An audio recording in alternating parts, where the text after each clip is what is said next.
Bonsoir à toutes et à tous. On devient qu'il est 20h, donc la séance est ouverte. Il y a un point qui est ajouté à l'ordre du jour qui était mis en ordre, avec sur l'information dans les jours précédents. Est-ce qu'on est d'accord pour ajouter ce point-là en urgence? Oui. Oui. Oui. Oui. Oui. Oui. Oui. Oui. Oui. Oui. Oui. Alors, il y aura une modification dans l'ordre du jour du Conseil, en ce sens que l'interpellation citoyenne est une mauvaise interprétation que nous autres nous avons faite. Vous pensez que c'est une interpellation citoyenne. En fait, c'est une question qui sera présentée par un conseiller à laquelle on ne peut pas répondre. Donc ce point-là viendra au niveau des questions et réponses et non pas dans le déroulement ordinaire de l'ordre du jour. Le premier point de l'ordre du jour, c'est... Ah oui, pardon. Excusez Sophie, qui est encore plus joindre. Alors le programme stratégique de transversal évaluation à la mi-mandat. Donc je vais laisser la parole à Cortez pour présenter la présentation et je vais m'éclipser le micro.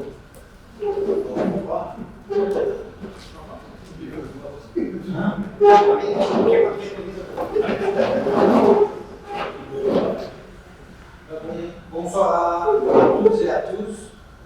Voilà, le collège m'a demandé de vous présenter le PSC, donc le programme stratégique transversal, du point de vue de l'administration pour assurer la neutralité des choses. Et par la suite, si vous avez des questions sur des projets précis, les membres du collège y répondront par rapport à leurs compétences, leurs attributions. Donc le PSC, ben là vous voyez que j'ai mis 2019-2024, j'ai mis 2019 parce qu'il a été présenté au Conseil communal en 2019, mais bon, voilà, ça s'étend sur toute la législature. Alors juste un petit rappel de ce qu'est le programme stratégique transversal. Mais disons que c'est la mise en objectifs stratégiques, opérationnels et projets de la volonté du collège pour toute la législature. Donc, on parle d'objectifs stratégiques, vous avez pu le voir, il y en a 8, c'est ce que peut être la commune. Ensuite, les objectifs stratégiques sont déclinés en objectifs opérationnels, où là, c'est ce que la commune souhaite faire pour contribuer à la réalisation des objectifs stratégiques dont on vient de parler. Et ensuite, tous ces objectifs opérationnels sont déclinés en actions ou en projets, où là, on explique qui va faire quoi, quand et avec quels moyens. Vous voyez que c'est le comment. J'ajoute également que dans le programme stratégique transversal, il y a deux volets. Il y a le volet externe, donc c'est l'ensemble des projets mis en œuvre, et il y a aussi le volet interne, donc on parle des fois de contrôle interne, c'est la mise en place de procédures, etc. Et ça, c'est vraiment interne à l'administration. Mais le logiciel que le collège a acquis pour la gestion du PSD, qui s'appelle OneApp, permet également, au niveau de l'administration, d'avoir tout un registre de procédures notamment, et donc permet de gérer tant le volet interne que le volet externe.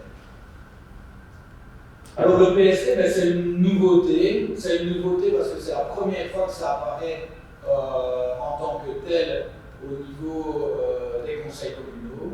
C'est la première fois dans cette législature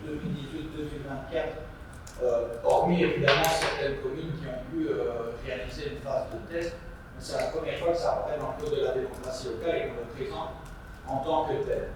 Donc c'est en constante évolution. Donc ce n'est pas un programme figé, mais ça évolue en fonction des réalités de terrain. Je pense qu'en 2018, au moment de la création, je vais dire, de ce PST, on n'avait évidemment aucune idée, par exemple, d'une certaine pandémie qui allait pointer le bout de son nez. Parfois, en fonction de différents subsides, de contraintes, d'opportunités, d'impondérables ou d'appels à projets, le PST évolue. Et donc il y a certains projets parfois qui sont tout simplement retirés, parfois et c'est plutôt dans ce sens-là certains projets qui sont nouveaux. Donc, comme nouveau projet, je citerai simplement la réalisation des capsules vidéo que vous pouvez voir toutes les 2 semaines au niveau de la page Facebook de la commune. Voilà, ça c'est un projet qui n'était pas initialement dans le PST, mais qui est arrivé en cours de législature, notamment grâce, parce que parfois c'est grâce, à la pandémie. Il y a également des appels à projets, donc pour le moment vous avez peut-être entendu qu'il y a un appel à projet qui s'appelle Tax on Pylons. C'est un appel à projet du gouvernement wallon par rapport à la transition numérique et à la digitalisation des pouvoirs locaux. Cet appel à projet permet par exemple d'aller vers peut-être la concrétisation de certains projets qui, sans cet appel à projet, n'auraient pas vu le jour, ou en tout cas plus tard. Donc voilà, j'ai dressé simplement quelques projets qui ont été finalisés parce que donc, les conseillers communaux qui ont pu recevoir le rapport de mi-législature sur le PST, donc il faut savoir que ce rapport, ce n'est pas la commune ni le collège qui le génère, c'est OneUp, donc qui est une filiale de Belfius, qui le génère pour nous avec les données qui sont présentes dans l'application qu'on utilise au quotidien. Et alors, je trouvais qu'il y avait un rapport qui devait se trouver en page 7, 8, peut-être 10, où on disait, on parlait de projets en cours de réalisation,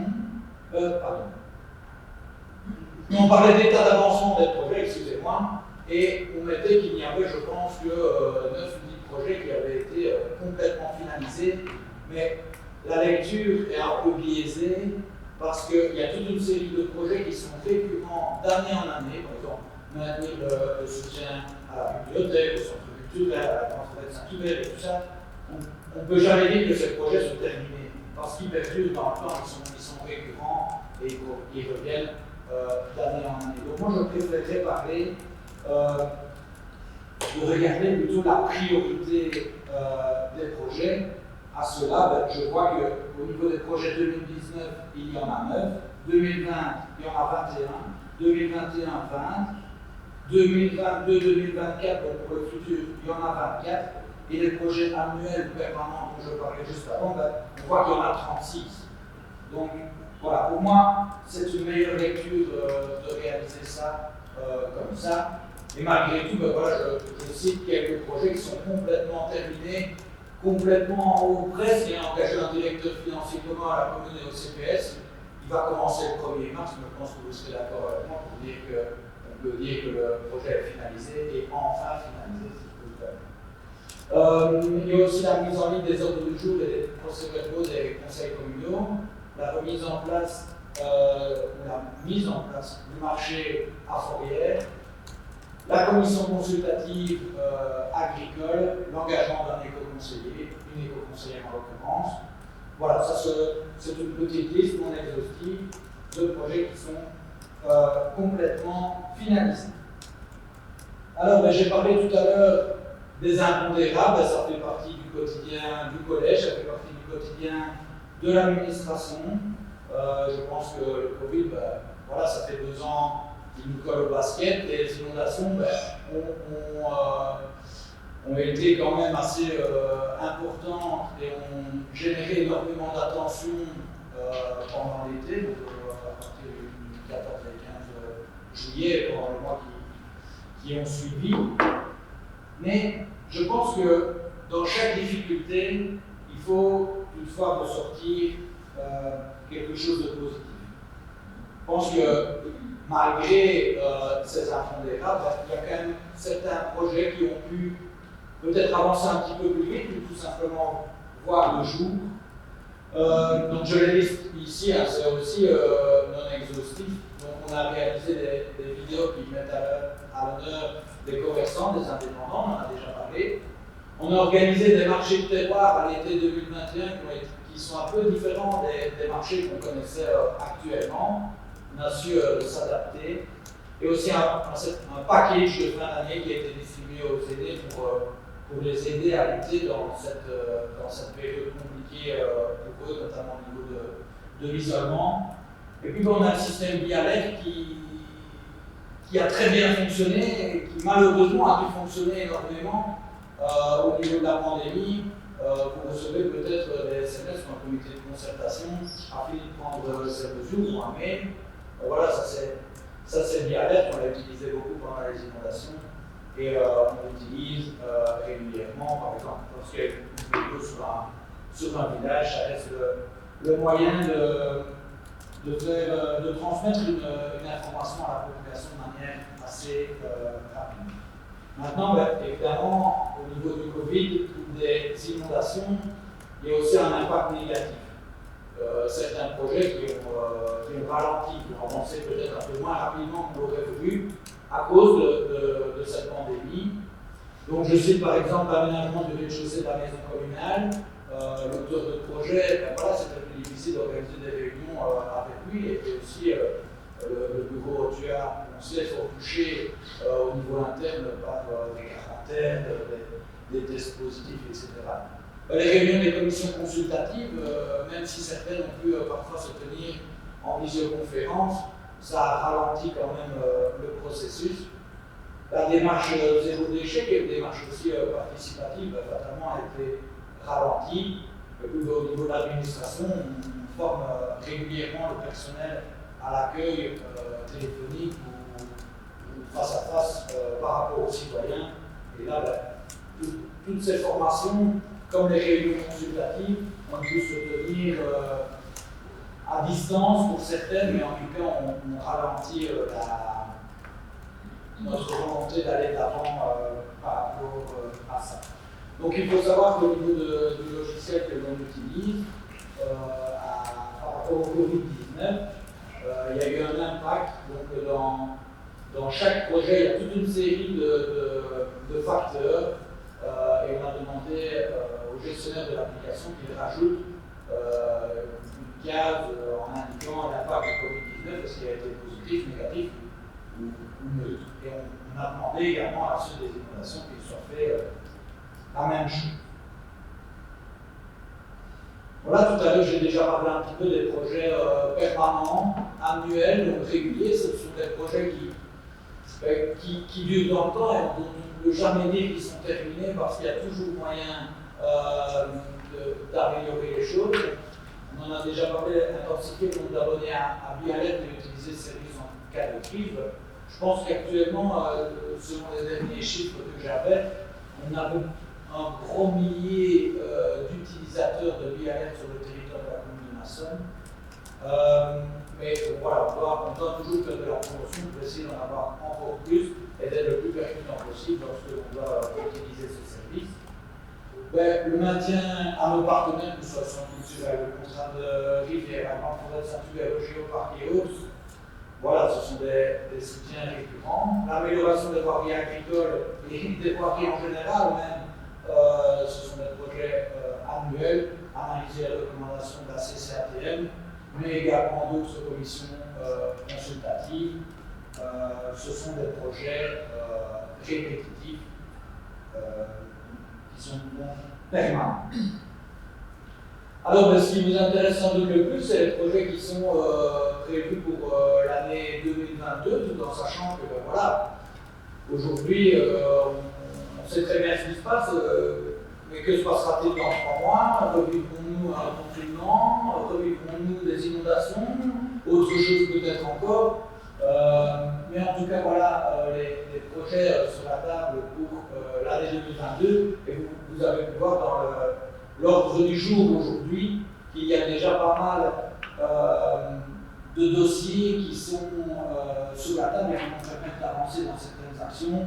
Alors, dans la désignation d'un auteur de projet pour la construction d'une crèche, pour la rénovation énergétique du omnisport, pour le football de bande, pour la rénovation de la toiture au CPS. Au-delà de tout ça, il y a la poursuite de la digitalisation de l'administration. On en a parlé tout à l'heure avec l'appel à projet Tax Violence. Il y a la mise en place de la 3e opération de développement rural, c'est prévu pour cette année également. L'aménagement d'une nouvelle structure d'accueil de la petite enfance est prévu à l'ordre du jour aujourd'hui également. Les travaux d'aménagement du rez-de-chaussée de la maison communale, vraisemblablement que ce ne sera pas terminé en 2022, mais au moins ça aurait été initié. La mise en place d'un guide communal d'urbanisme, la rénovation de la nature au CPS et d'autres projets qui sont déjà définis ou peut-être qui viendront se greffer pendant l'année. Voilà, on va vous demander de ne pas être trop long, j'espère que c'était clair. Je vous remercie de votre attention. Je suis à votre disposition pour toute question, mais si vous avez des questions sur les projets précis, ben, voilà, c'est plutôt les membres du collège qui vous se tourner.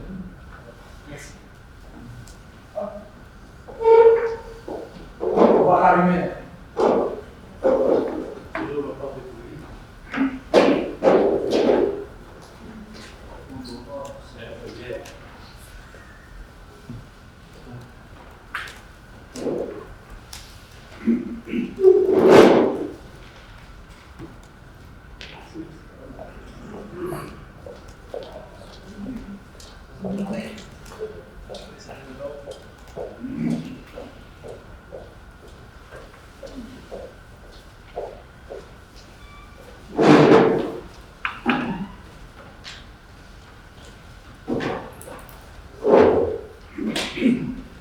Voilà. Merci Cordet par rapport à cette présentation de l'évaluation intermédiaire du PST. Il y a des questions à poser par rapport au contenu. Oui, j'ai un peu fait une comparaison par rapport à l'autre PST, le PST initial et celui-ci. Et alors, dans les projets que je n'ai pas trouvé, voilà, il y avait par exemple respecter la convention des maires. Oui, je vais répondre. Il y a certains projets, je ne l'ai pas dit, mais qui ont été, disons, redéfinis au niveau de l'administration et parfois remis ensemble. Donc il est là, je ne saurais pas dire comme ça sous quelle forme, mais il est toujours dans le PST, mais sous un autre nom. Mais l'idée générale, parce que respecter la convention des maires, c'est une idée générale. Disons que ça ne peut pas être un projet en tant que tel. Il y a plusieurs projets qui nous permettent d'aller à ça. Donc c'est toutes les économies d'énergie.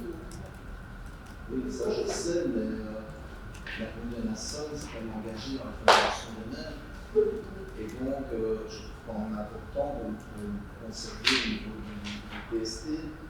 Alors, je suis d'accord qu'il y a des actions qui vont mener à ça, mais c'est quand même un barème qu'on a au niveau de la convention des maires, tout comme, par exemple, il y avait poursuivre le projet commune Maillard.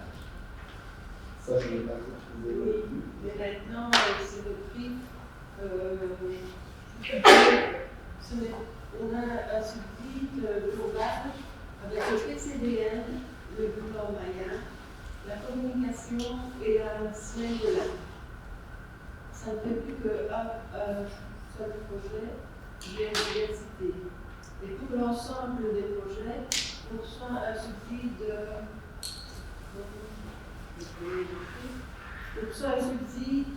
pour l'année 2021, on a reçu un subside de 11 920 €.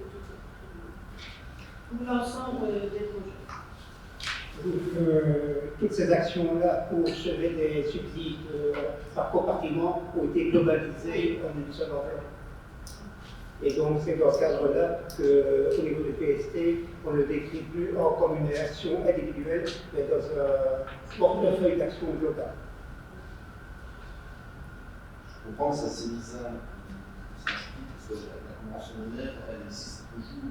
Ah oui, mais la convention des maires, c'est effectivement c'est une convention avec, si tu veux, c'est comme si c'était un objectif dessus, et il y a des actions qui sont concrétisées par après. C'est vrai qu'en regard de chaque action, on pourrait mettre convention des maires, c'est pour faciliter la lecture. Et là, je vais au niveau des cimetières, il y avait l'engagement des cimetières qui était prévu avant. C'est un projet qui a disparu. Et alors,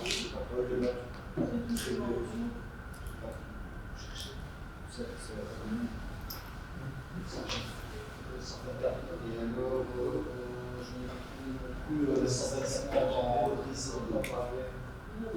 L'investissement dans le réseau d'eau. L'investissement dans le réseau. Donc, par rapport à la défense de la qualité du réseau d'eau, ça s'est établi. Donc, c'est déjà repris dans le cadre de la programmation au niveau informatique. Il faut savoir que dans le courant de l'année 2021, donc, quand on a expliqué tout à l'heure, il y a eu des actions qui ont été menées de manière plus avancée, et entre autres, c'était l'informatisation de notre réseau d'eau. Donc, il est peut-être plus repris dans la gestion informatique des services communaux.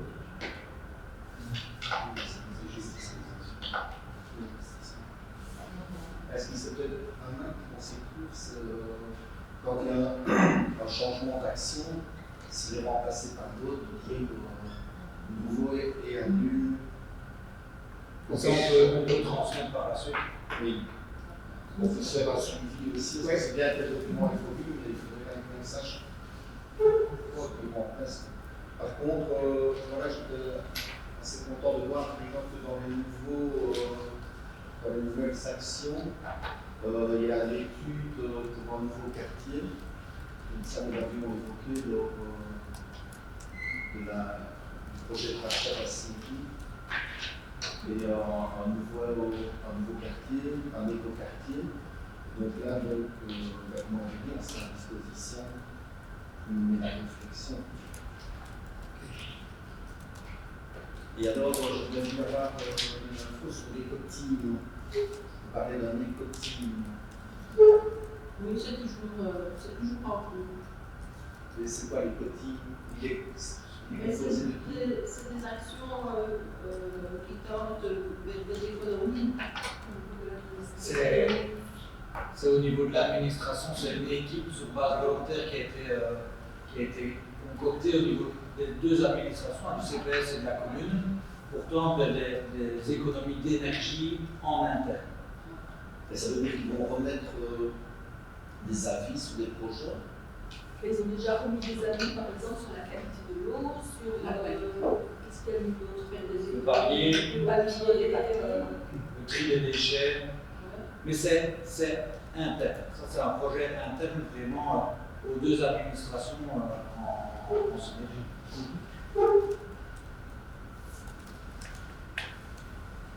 Est-ce qu'il y a d'autres questions ou remarques? Ceci ne nécessite pas de vote, c'est simplement une information qui est adressée à l'attention des membres du Conseil.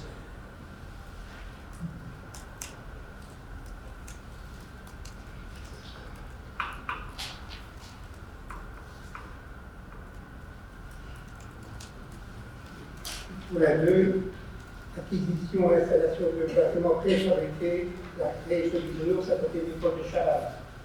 Donc, comme vous savez, la commune a dû quitter les bâtiments de SOS Village de l'Enfant à vendre pour des questions de salubrité. Pour l'instant, la crèche est logée dans les bâtiments de la petite Europe à vendre. Et donc, ce qu'il est proposé ici, c'est que la commune acquiert des modules pour accueillir les bâtiments, les fonctions de la crèche, et ça se ferait auprès de l'école de Chavannes. Pourquoi l'école de Chavannes? Il y a plusieurs avantages qu'on estime pour retirer de l'installation de la crèche près de l'école de Chavannes. Déjà, c'est pour pérenniser la fréquentation de l'école, des élèves au niveau de l'école. Les parents qui déposent leurs enfants à la crèche ont peut-être aussi des enfants à déposer à l'école. Et donc, c'est faire tout pour la fréquentation à la fois de la crèche et de l'école. En plus, l'école de Chavannes n'est pas très éloignée de l'axe de la Nationale 4. Donc, précédemment, au village d'enfants, ce n'était pas non plus très éloigné de l'axe de la N4. Et donc, ici, l'opportunité de pouvoir installer des bâtiments de la crèche auprès de l'école de Chavannes dépendait aussi d'une facilité de service pour les parents. Donc, c'est ces deux éléments-là principaux qui font qu'on envisage d'installer des containers, des bâtiments préfabriqués pour les besoins de la crèche et de nos parcelles. Et ce qui est proposé ici, c'est le cahier des charges pour acquérir les modules en question. La perspective par après, ce sera de créer des bâtiments, même de la crèche, sur ce site-là, et également dans le cadre du développement rural, une maison multiservice. Et donc, qui pourrait ainsi être introduit dans le cadre du PCDR, comme ça a été évoqué tout à l'heure pour la présentation du PST. On espère cette année finaliser le PCDR réalisé par le Conseil communal, de sorte qu'on pourra aller présenter le dossier devant la région wallonne.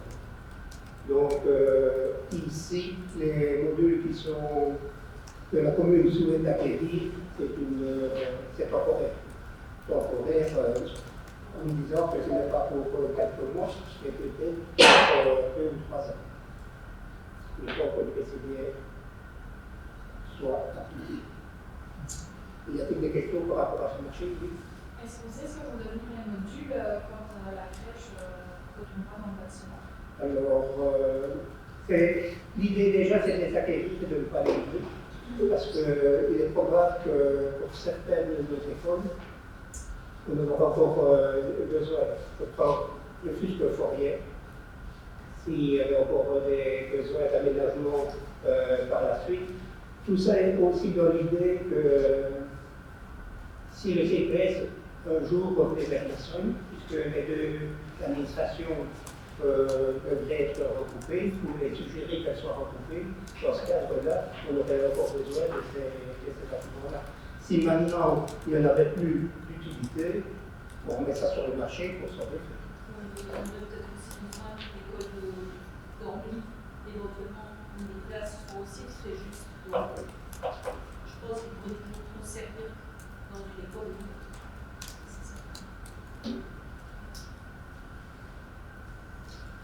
Moi, par rapport à ce dossier-là, on a un peu de manque d'anticipation. En 2017, quand on avait loué la crèche, le bâtiment, voilà, c'est fait effectivement. Et déjà à ce moment-là, on avait dit, tiens, il faudrait que la crèche ait ses infrastructures. Vous avez compris, c'est dans le carton. Le bâtiment, on sait qu'il va avoir des innovations. Et c'est toujours dans le carton, donc maintenant on va travailler dans la précipitation. Et bon, c'est quand même 200 000 € des modules. Naturellement, bon, on va pas beaucoup parce que c'est le bien-être des enfants. C'est un peu dommage de devoir rester 200 000 € et de ne pas avoir anticipé la création d'une crèche auparavant. Et toujours une question par rapport à ça. On va mettre une module à Chavannes, à ça. Mais puis, quand on va faire des travaux. L'installation des modules sera programmée en fonction des travaux qui devront intervenir. Je ne vais pas encore devancer l'implantation au niveau des bâtiments de la crèche. Le cheminement du dossier pour la création de la crèche et de maison multiservice à Chavannes, c'est une initiative qui doit émaner du PCDR. Et donc, à ce niveau-là, ce sera dans la réflexion que nous avons eue, ce sera juste au bord du parking actuel. Pour permettre et à la fois une partie pour les parents déposer leurs enfants, que ce soit à la crèche ou à l'école, et également pour le personnel qui travaille à la fois à la crèche ou au niveau du milieu enseignant. Le milieu enseignant, ils sont sur le dessus, toute cette organisation de parking pour le personnel devra réfléchir. Mais ma crainte avec le document ici, c'est que ce ne soit sur du long terme. Comment? Je dis ma crainte par rapport à chaque module, c'est que ce ne soit sur du long terme. Tu parles de 2-3 ans, voilà, j'espère que ce ne sera pas plus. Effectivement, on sera là aussi, on est tributaire du pouvoir subsidiant. Donc, si notre PCDR, d'abord, il faut d'abord que le PCDR soit avalisé par le gouvernement en amont, et une fois ce PCDR a établi, que la fiche projet soit encore avalisée. Donc, c'est vrai que ça peut prendre du temps. Donc, il n'y a pas d'autre possibilité de subsidiation, il y a que l'enseignant ou d'autres. L'enseignant, pour l'instant, non.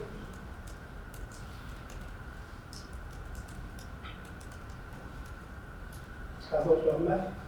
De toute façon, il faut quand même libérer la petite Europe, hein, parce que le but, c'est vraiment ça, que la petite Europe soit libérée, que les citoyens devant puissent s'en sortir. Moi, je dirais que les enfants sont mieux que la petite Europe. Ben, les enfants, c'est sûr, c'est pas le tort à la petite Europe, mais Noyer est quand même passé 2, 3, 4 fois. Ils nous ont quand même jamais dit qu'ils étaient mal. Maintenant, je reconnais que c'est pas une crèche, mais je pense qu'ils sont tout aussi bien là que quand ils étaient dans le bâtiment de l'île. C'est ça que nous avons dit. À votre remarque, passons au vote. Oui, oui, pardon. Au niveau de l'école, justement, au moment de mettre cette fenêtre, le module, cette école-là, pour dynamiser l'école, il n'y a pas que cette école-là qui a besoin de robuster. Quand je vois l'école de Bob, ça a besoin aussi, la rigueur, la crèche, c'est aussi bien important là. Pour qu'en nous, nous devons donner une possibilité d'avoir la crèche d'une école pour dynamiser l'école, il n'y a pas que celle-là. Il n'y a pas Quand que je vois celle-là. à Pente, Je suis d'accord, il n'y a pas que celle-là, mais c'est celle de Chavannes qui est la plus malmenée pour le moment. je Si ne tu sais pas, compares c'est pas. le nombre d'enfants à Chavannes ou à Pente, il n'y a pas photo.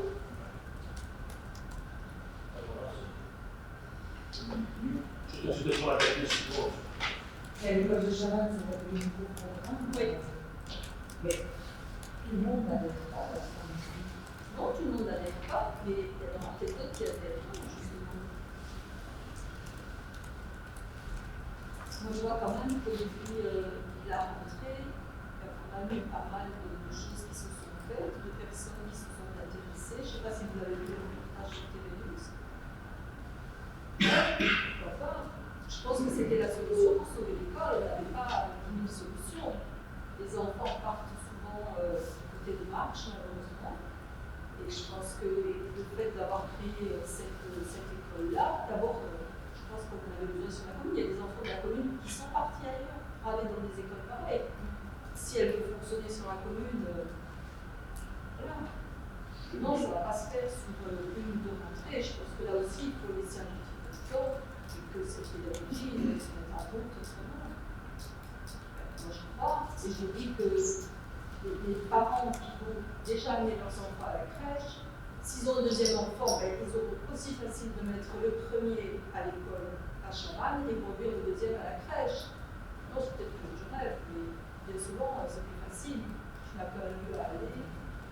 Le presbytère, c'est abouti, ça se demande avec nous. Le projet, au niveau du presbytère, au niveau pour la crèche, pour on avait parlé justement du presbytère, le projet, ça a été un bon salaire. Il y a eu de demander quelque chose ou pas? La faisabilité de libérer le presbytère, il faut trouver d'abord un autre endroit pour héberger le prêtre.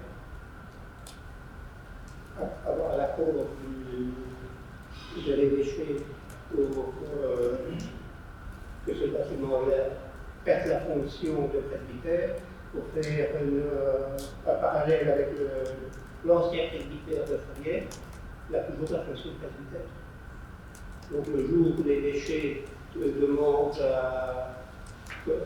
soient de nouveau occupés, nous serons amenés à bloquer le bureau.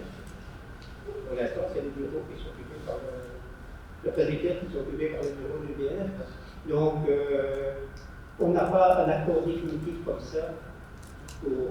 C'est des démarches beaucoup plus lourdes que ce qui est préconisé ici, avec la création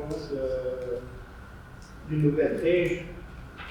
Le coût, à mon sens, serait moindre avec une nouvelle installation, ne fût-ce que pour tout ce qui est isolation.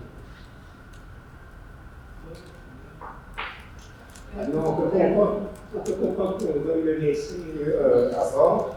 L'implantation là, aux abords de l'école de Chavannes nous paraît propice par rapport au fait que nous nouvelles de la carte plus facile d'accès à l'école de Chavannes que de monter dans la formule d'abord. Et avant sur les terrains qui doivent être fournis, des terrains communaux, qui seraient à la disposition soit d'école.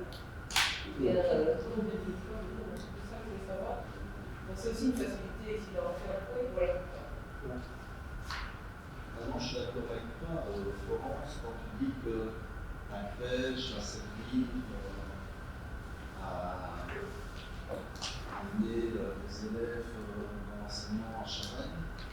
Il faut amener les élèves aussi à la crèche, les enfants aussi à la crèche. Pour ça, il faut des actions derrière.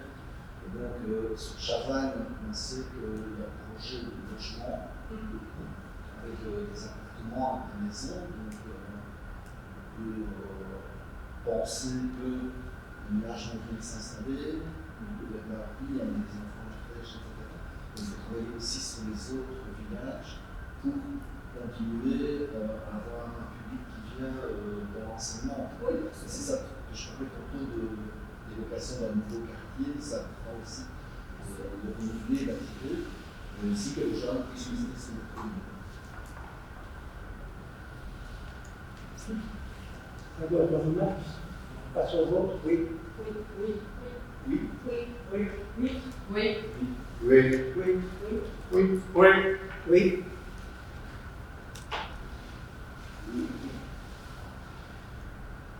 Donc le point 3, c'est la désignation d'un auteur de projet pour la construction de la crèche justement à Saint. Donc approbation des conditions et du mode de passation. Comme elle l'a dit tout à l'heure, ces différents projets, vous allez les retrouver dans le PST. Donc c'est la mise en œuvre de ce qui avait été repris. Pour peut-être qu'on se familiarise encore plus avec l'usage du PST et voir. Si vous voulez vous rendre compte comment ça évolue, vous pouvez accéder.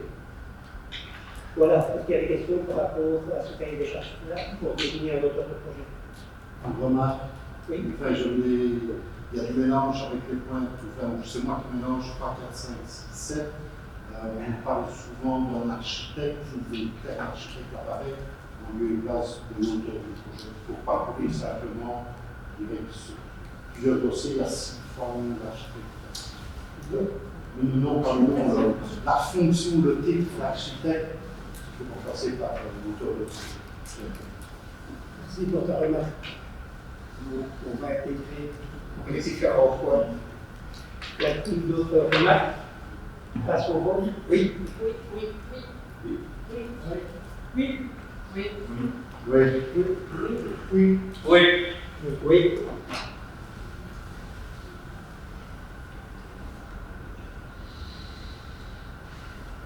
Le point suivant, je vais passer à André. Donc le point suivant concerne à isoler les désignations. Pardon. Oui, mais je vais rappeler un peu le prochain. Pardon. Donc tout simplement, il faut savoir qu'avec des fonds européens, on puisse être éligible pour obtenir une partie de ces fonds pour autant qu'on puisse réaliser une économie d'énergie de 37% dans un bâtiment communal. Donc ici, si on prend l'eau au discours de la Somme, c'est un véritable gouffre à argent. Parce que là, il n'y a aucune isolation, Les châssis, ben, ils sont dépassés. Il n'y a pas d'isolation de la toiture et tout, donc je crois que c'est 35% d'économie de combustible, puisque c'est au mazout, ben, ils seront rapidement réalisés et on sera naturellement éligible. Il faut savoir qu'on pourra disposer, donc, je parle comme si on serait éligible, on devrait y aller, c'est une toute probabilité. Donc il y a 70% du subside qui doit servir justement à l'isolation du bâtiment, ce qui sera à peu près, j'ai parlé, l'isolation de la toiture, je ne remplace pas les châssis et autres, et 30% de subside peut être affecté à d'autres travaux dans le bâtiment. Donc dans l'euro se trouvera, entre autres, comme aménagement d'hiver, donc c'est des travaux d'hiver, comme aménagement, c'est l'agrandissement du haut discours à l'arrière. Et donc ici, les projets, en tout cas les candidatures d'affronter pour le 15 mars, et donc ce que nous présente aujourd'hui, c'est simplement désignation d'un auteur. Donc ce qu'il faut savoir aussi, c'est que ce sera subsidié à 70%, plus 5%, servant justement à payer nos dettes, à demander des conseils et tout ça, donc c'est 75%. Si jamais on devait payer 20 milliards, là c'est la région Wallonne qui s'en charge. Donc ici, simplement, ben voilà, avant de déposer la candidature, ben, on vient chez nous avec ce choix d'un auteur de projet. Je ne sais pas si je suis tout à fait disposé à répondre à la question. Tu en as encore parlé lors de la dernière réunion. Donc, je vois que tu es aussi concerné par cela. Moi, je crois qu'il n'est pas concerné, naturellement, par l'isolation et par l'économie des énergies, entre autres choses. Tout à fait, je crois que c'est une belle opportunité de la Somme de mettre ce bâtiment en art aux normes. Denis avait évoqué aussi qu'il y a eu des décrochages suite au confinement, donc ça va permettre aussi de donner des infrastructures pour les jeunes jeunes. Par contre, c'est quand même un projet dont on est au courant depuis plusieurs mois. Je suis un peu étonné que la désignation de l'auteur du projet arrive seulement maintenant. Parce qu'après, vous êtes déjà quelqu'un ou il est déjà désigné. Parce que le projet doit être rentré pour le 15 mars. Candidature, Il y a un truc qu'il fallait joindre. Donc, candidature le 15 mars, et alors le dépôt des dossiers, donc le 31 juillet 2023. Oui, bien sûr, 17 ans, bien sûr, mais ça, naturellement, l'agent technique en chef est en train de travailler sur le dossier. Donc, il n'y a aucun problème, nous serons dans le temps. Et ici, j'ai tout l'agenda, donc il n'y a aucun problème. Mais c'est vrai que c'est très important, ce serait vraiment moi le responsabilité.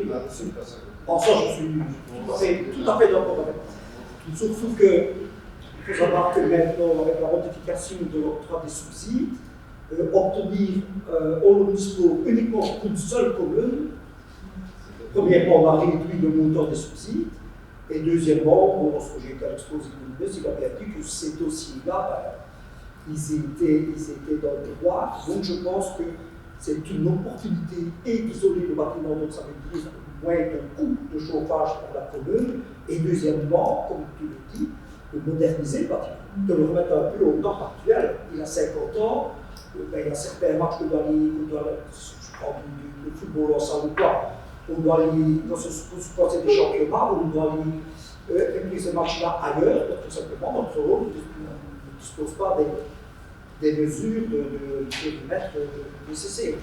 Maintenant, ça c'est la rénovation et l'isolation du haut du sport, mais je rappelle bien qu'il y a également aussi un partenariat pour occuper le futur haut sport de Rochefort, qui sera situé à Gemelle, dans l'ancienne école de l'État, donc juste en face de la gare. Donc là, on est toujours partenaire avec eux aussi. Voilà.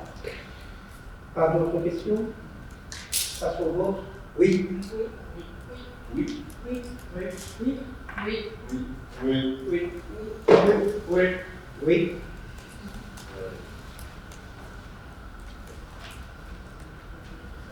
Point 5. Marché pour la désignation d'un auteur de projet pour la rénovation de la toiture des installations photovoltaïques au CPS de Fourrière.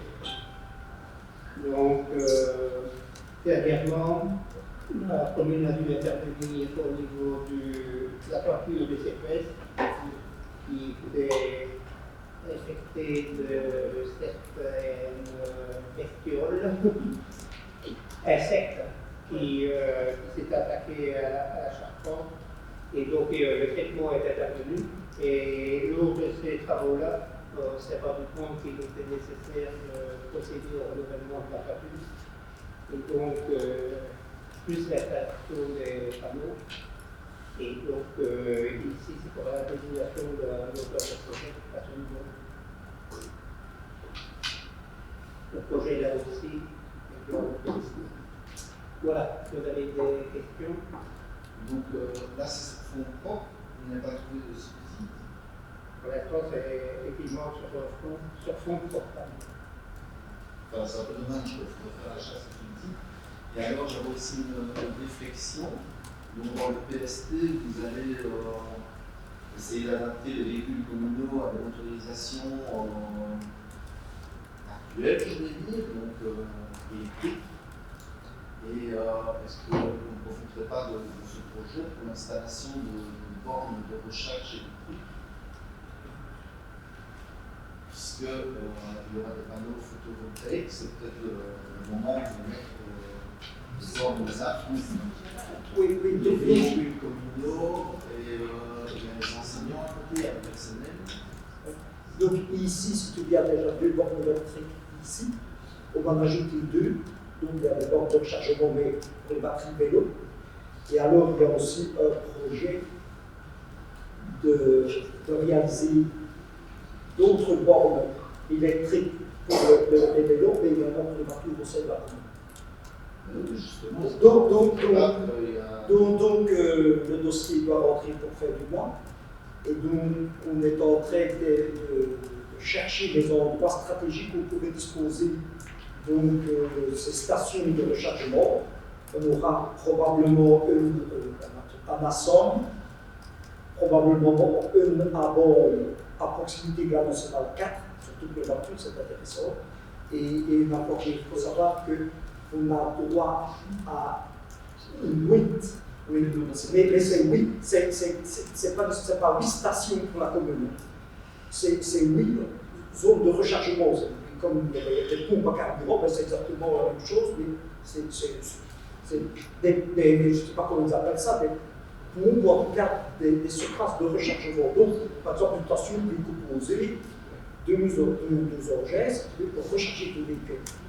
Et donc là, on a droit à 8, donc ça veut dire, c'est pas ce qu'on en mettra au sein de chaque station. Si on en met 2, par exemple, parce qu'on fait 4 stations dans la commune. Attention, c'est pas l'installation des bornes lourdes ou des bornes rapides. Une borne lourde, ça peut aller sur les panneaux si on veut, mais rapide, il faut la haute tension. Donc pour amener la haute tension, ça va être oui, mais ici, il faut savoir que c'est un projet de la région wallonne. Ces stations seront tenues par des privés. Donc ça veut dire qu'il n'y a pas de coût, à part la mise à disposition de l'endroit où on va passer ces stations-là, il n'y a pas d'autre coût pour la commune, mais il n'y a pas non plus de rentrée. Il n'y a pas de rentrée financière non plus.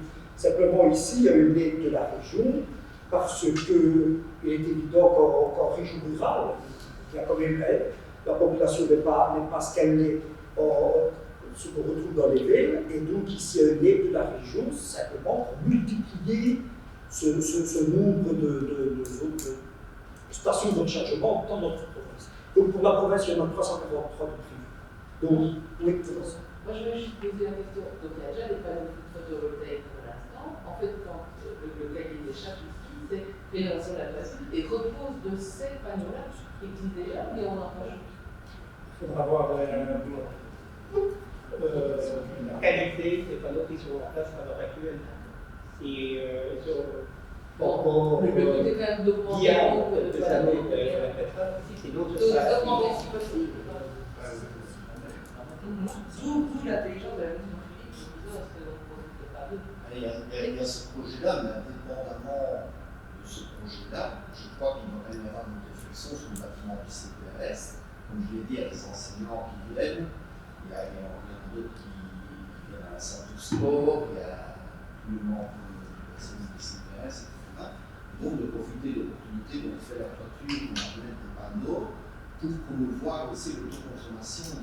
Ce qu'on va produire en journée avec des panneaux photovoltaïques puisse être réinjecté dans diverses sources, dont celle des véhicules électriques. Voilà, je pense que vous devriez ajouter ça au charge. Mais disons que le projet ici de la région wallonne, justement, il faut trouver, comme tu le dis, des endroits stratégiques, la proximité de dispo, regarde ici par exemple, en proximité de la 124. Parce que si tu arrives à court, ben là, je suis certain que ça va fonctionner. Et donc, quand je parle de 8, c'est 8. Et pour les voitures, oui, mais 8 pour les vélos, pour les batteries vélos. Et donc, ici, via le GAL, on en a deux autres ici, et il y en a deux aussi de prévus via le GAL, près de l'école à Auto. Comme ça possible. Pour les vélos, il faut que ce soit à bord de piste cyclable. De quoi? Il faut que ce soit à bord d'une piste cyclable. Les vélos, les vélos, c'est quand même surtout réservé quand même aux touristes et tout ça, à ceux qui fréquentent notre commune. Il faut pouvoir avoir accès que le vélo de près d'abord. Il faut avoir une piste cyclable à bord. Tu ne vas pas. Oui, sachant bien qu'il n'y a aucun vélo qui se retrouve à bord. Écoute, tu n'étais pas là quand j'en ai parlé au patron. Qu'est-ce qu'il a répondu? Quand je pose la question. Bon, par rapport à la réflexion que Philippe a formulée au niveau de l'auteur du projet, la proposition lui sera formulée. Donc, dans le développement qu'il doit faire, et tenir compte de cette possibilité-là. Maintenant, c'est vrai que c'est peut-être l'avenir dans le milieu rural, c'est quand même un bémol avec les voitures électriques. C'est à la mode dans le milieu urbain. Maintenant, par rapport à ce qui est les voitures électriques dans le milieu rural, il faut déjà que ce soit au maximum le plus plat possible. Vous avez monté le tramway. Je ne sais pas si vous irez encore très loin par après, quoi. Mais ça veut dire que ce genre de mode de déplacement n'est pas encore suffisamment développé pour nos contrées. Ça, c'est mon sentiment. Oui, mais tu as raison, mais c'est pour ça justement qu'ils sont en train de penser à explorer l'organisation de 300 exemples. Mais c'est vrai. C'est un point de rester. Et allez, je ne suis pas seulement d'accord avec toi aussi, mais les gens qui ont deux voitures, par exemple, peut-être qu'ils prendront une thermique, une hybride et une autre électrique, parce qu'ils font peu de kilomètres avec la même. Ok. Passer au vote, plus d'autres remarques? Moyennant la demande. Moyennant la demande. Oui. Oui. Oui. Oui. Oui.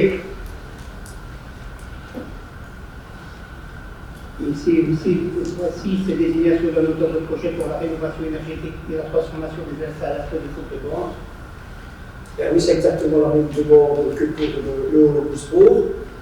Mais en plus, il faut savoir que les installations de bord ont été inondées. Donc là, c'est vraiment la rénovation de l'isolation naturellement du bâtiment, mais également la rénovation de l'ensemble du bâtiment, puisque malheureusement, il a été sous eau, il y a pas mal de dégâts.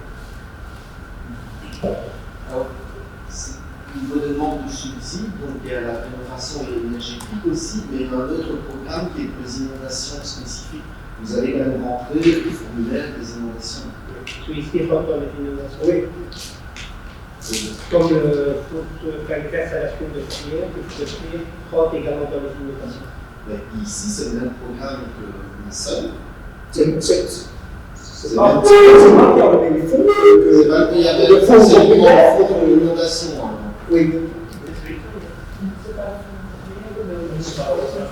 Comme je l'ai proposé, le omnisport, dont les travaux vont commencer assez rapidement, ça c'est un projet qui date d'avant les inondations. On parle ici des dégâts causés par les Mais, inondations. et donc ça va être en truc le 30 juin, ce projet.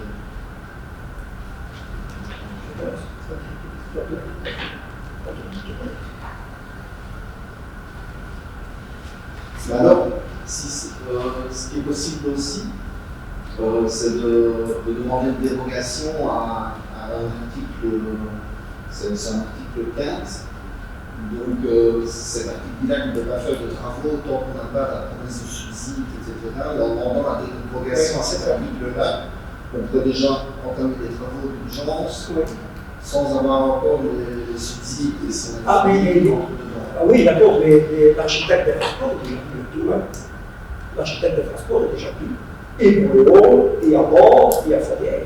Il y a déjà 3 Il faut quand même faire un colis spécifique. Ah oui, ça oui, tout à fait. Alors, par rapport à Fort-Mulet, parce que là, il y a des gars aussi qui sont liés aux inondations et qui sont indépendants de l'autre projet. Oui, donc ici, normalement, on devait commencer les travaux d'isolation externe des infrastructures fautes. On devait commencer au printemps. Et rénovation du complexe sportif, plus agrandissement du complexe. Donc, on peut commencer c'est un projet qui avait été rentré avant septembre 2020. Pour avoir toujours les anciens sur le site de 75%. Et donc, ici, on va probablement, ça va probablement un peu retarder. Mais ça devrait quand même commencer, avec Stéphane aujourd'hui, ça devrait quand même commencer avant le projet payé, simplement parce que là, il va falloir rénover l'accès qui met nos infrastructures. On ne va pas faire la moitié du travail dans le bâtiment de foot, alors qu'il faut remplacer toutes les portes intérieures et tout ce qui a été gonflé par l'eau et tout ça, donc il y a énormément de travail à l'intérieur. Ça vient en termes de fonds, ça va être une source différente. Donc, on va retarder des travaux qui étaient initialement prévus vers la mi-mars, fin mars. Donc, ça devra avoir, normalement, d'après Stéphane, donc on va les réaliser avant l'été. Donc, il y a déjà tout ce qui est acquis qu'on va faire comme travaux, mais par rapport aux Donc, inondations. on les prend ensemble. On ne va pas commencer à faire les. Parce que maintenant, on travaille avec l'accès des même plus carrossage après du tout, ce sont des pires. Mais le dossier est déjà rempli pour ça. Il est énorme. On est en train de produire des dossiers fourriers, Tu parles des dégâts des autres, là. Ah oui, le dossier est rempli tout le temps. Oui, je sais. Non, les c'est en cours pour le football de bord. Par exemple, ici, le dossier, moi j'ai signé les documents tout à l'heure. C'est intérieur-extérieur. Aménagement intérieur et extérieur. Oui, le placement de protection pour éviter à nouveau les inondations et tout ça. Parce que là aussi, c'est pas en France, une continuité aussi. Bon, on ne sera pas question du jour au jour. Alors, Thomas, question? Passe au vote. Oui. Oui. Oui. Oui. Oui. Oui. Oui. Oui. Oui. Oui. Ouais, suivant. C'est les désignations d'un auteur de projet pour la rénovation énergétique de l'église de Saint-Martin-Arrière. Je passe la parole à José. Oui, par rapport à l'église, on va subir les inondations, pas au niveau de l'église elle-même, mais au niveau de la cave et des vides continuelles sur toute l'église. Donc, par rapport à ça, on devrait avoir lundi le devis venant de l'entreprise de thème qui a la gestion du chauffage de l'église. On a regardé un petit peu pour voir comment on allait évoluer.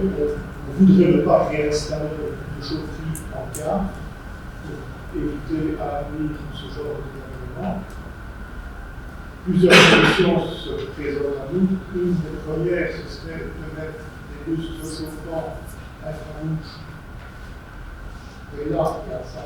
pose quand même des problèmes au niveau de la consommation électrique qui est assez importante et où Thorez devrait intervenir pour un moteur, un fort fonctionnement du moteur, c'est assez coûteux. Là aussi, bien entendu, on peut envisager, bien sûr, le placement de travaux photovoltaïques sur l'entreprise, mais bon, tout ça, c'est à étudier. Autre opportunité, c'était de refaire un petit réseau de chaleur avec le patronage, de manière qu'on renforcerait la chaufferie du patronage pour alimenter l'église en parallèle, et aussi une chaudière qui serait en hauteur, qui ne serait plus en cas. En tenant compte par la même occasion qu'on pourrait apporter ce petit réseau sur le réseau de chaleur qu'on a discuté dans le cadre du PCR et où là, on doit lancer l'étude dans le cadre de l'FME, avec des contacts. Donc on devrait partir du CPS, école, IMP, école des couleurs, Faronoise et communauté française partenaire chez l'Église, plus certains qui c'est partout. Et là, la rencontre qu'on a eue avec les différents propriétaires, tout le monde est d'accord, sauf la province au niveau de l'IMP et de l'école des couleurs, qui, malgré qu'ils sont les plus gros consommateurs, plus ou moins 84 000 litres de mazout par an, préfèrent continuer à travailler le mazout avec une nouvelle chose, ce qui est un peu dommageable quand même. C'était dommage de ne pas les associer, mais le problème reste entier avec eux. Changeons peut-être d'avis dans le temps dans cette Donc, on dit de l'intervention de notre conseiller provincial. C'est bien fait. Et la réponse Non,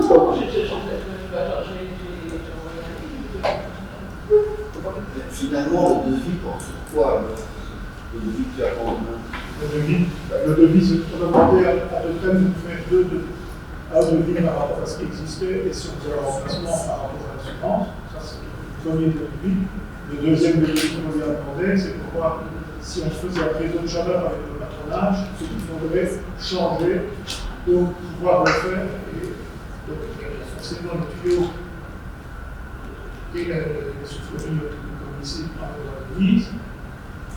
Et de l'autre côté, renforcer absolument la chaudière pour avoir peut-être une chaudière à donner, quelque chose de celui-là, si on ne veut pas les autres chaleurs. Tout ça, c'est à mettre à l'étude. C'est ça aussi qui est Peut-être à l'étude, mais bon, déjà, l'option stratégique, parce qu'on en a parlé la fois dernière dans le conseil communal, on en a parlé le réseau de chaleur, donc on l'a évoqué, qui partirait donc de l'école du CPAS, pour prendre ce chemin-là.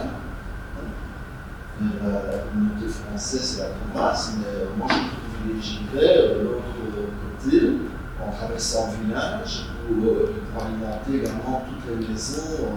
Ça a été évoqué aussi par M. Fourier. En 2030, ils vont confronter à un gros problème aussi, puisque nous avons un changement d'incendie, etc. Et donc là, la commune peut répondre à une demande par rapport à ces livres-là, qui n'ont pas de terrain. Et on peut même voir le prolongement sur toute la rue de la Ramée. Alors, mener toute la Ramée, revenir vers l'église, etc.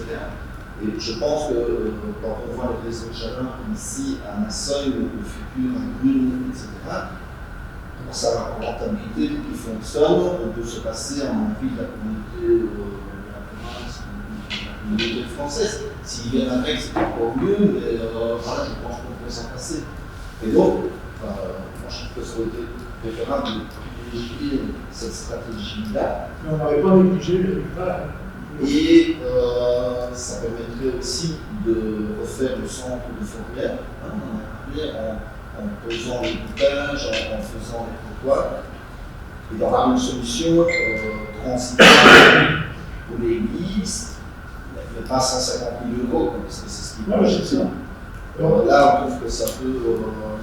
Si on avance sur ce principe-là de réseau de chaleur et qu'on peut continuer là-dessus, on va quand même problème du chauffage pour le moment. Donc, ce qu'il y a, c'est une chaudière qui existe déjà au patronage. Il faudra la renforcer parce qu'elle serait trop petite pour faire deux. Mais on pourrait déjà partir de là. Parce qu'on fera un chauffeur, l'autre ne pas nécessairement. On a déjà une partie du gaz. En attendant, il faut voir continuer les autres choses. Je suis bien d'accord avec toi sur ce principe-là. Le but, c'est quand même d'arriver à ce résultat.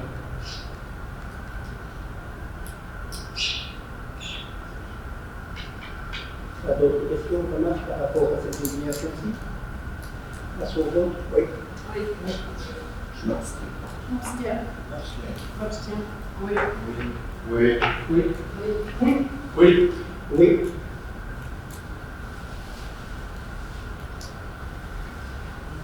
L'échange de parcelles agricoles entre la commune et le CPS. Donc, dans le cadre du projet d'installation des maisons multiservices et de la crèche aux abords de l'école de Chavannes, le terrain agricole qui est à l'arrière de l'école, c'est une propriété privée exploitée par un agriculteur d'Arsin. Le même agriculteur exploite un terrain de à peu près même superficie en arbre sur la côte entre Arsin et Duquesne, par la Fagnamette. Et donc là, c'est une propriété actuelle du CPS. Donc l'idée qui est présentée que nous avons présentée au CPS, c'est de faire un échange entre le CPS et la commune, soit un échange de propriétaires, ce qui nous permettrait, nous, communes, de faire après un échange avec le privé, le terrain privé qui est à l'arrière de l'école de Chavannes. Le propriétaire privé a déjà marqué son accord sur cet échange. Et donc, c'est pour arriver dans le cadre de la procédure, au prévu, c'est accepter l'échange du terrain privé du CPS au bénéfice de la commune, de la cession plutôt du terrain du CPS à la commune, cession gratuite. Ici, c'est cession. C'est donc. Oui, oui. Ouais. C'est pas un échange, c'est cession. Et puis, par après, il y aura un échange.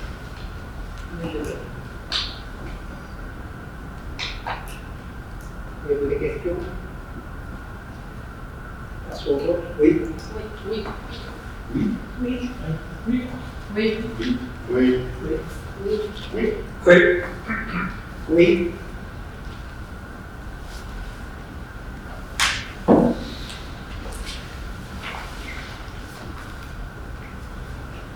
Centre d'achat Idelux, projet public, adhésion.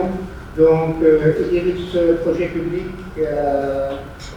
eu des remarques, d'après ce que j'ai pu comprendre, de la part de la région wallonne, pour modifier son cahier des charges pour l'adhésion des communes à la centrale d'achat. Et donc, les modifications qui sont apportées ici, c'est pour mettre en adéquation avec les recommandations qui ont été formulées par la région auprès des Idelux projet public. Question? À son vote? Oui. Oui. Oui. Oui. Oui. Oui. Oui. Oui. Oui.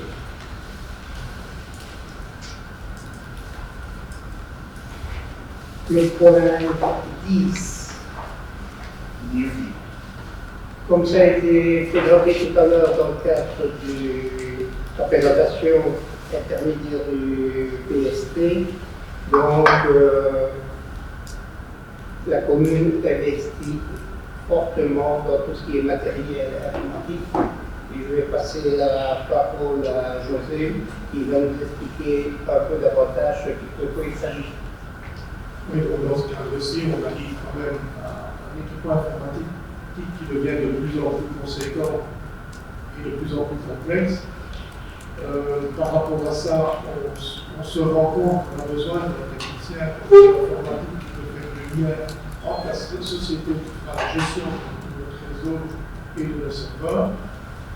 et qui pourra également faire un peu de la maintenance au niveau du matériel en place. Sachant qu'on va développer encore un petit peu plus dans le courant de cette année-ci, dans le cadre du projet dont lequel on doit rentrer nos documents pour le 25, si je me souviens. Dans ce cadre-là, on va aussi arriver avec le guichet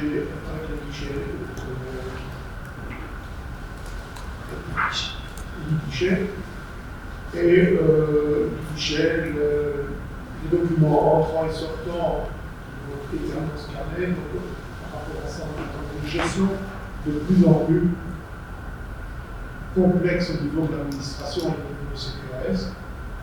On aura aussi toute la gestion de l'active directory, c'est-à-dire un peu de tout ce qui est gestion des personnes, des droits localement accès, etc.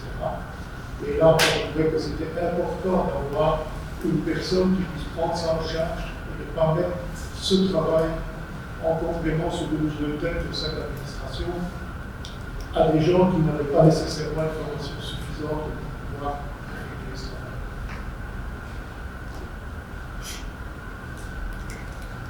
Quelques questions par rapport à cette année de recrutement? Oui.